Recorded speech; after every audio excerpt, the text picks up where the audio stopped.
ఒక అతను కామెంట్ చేశాడు, కోయటం లవ్ చేసినా చేయకూడదు మన ఇండియా వాళ్ళు అని చెప్పి. చాలా సంవత్సరాల కిందట ఒకటి జరిగింది. బెంగాల్ అతను డ్రైవింగ్ చేస్తే వెనక ఆడపిల్లకాయలు కూర్చోనంటే వాడు ముందు కూర్చొని ఏదో చేశాడంట. అందుకు అతనికి ఇంటికి వస్తానే కోయేసారు దాన్ని.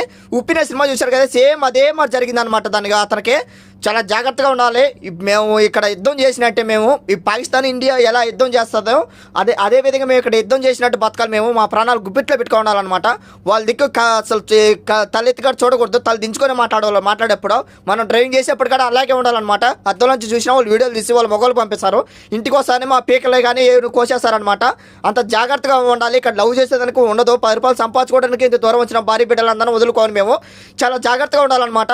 ఇక్కడ అందరిలో ఇలాగే ఉంటారని నేను చెప్పను అనమాట. కొంతమంది మంచోళ్ళు ఉంటారు, కొంతమంది చెడ్డోళ్ళు ఉంటారు. ప్రజెంట్ 4-5 రోజుల కిందటి కూడా మన తెలుగు డ్రైవర్ని కూడా చంపేస్తున్నారు అనమాట. చంపేసి బాత్రూమ్లో వేస్తున్నారు. అతనికి ఇప్పుడు ఉరి 6 కూడా వేస్తున్నారు అనమాట. కోయట వాడికి చాలా జాగ్రత్తగా ఉండాలి డ్రైవర్.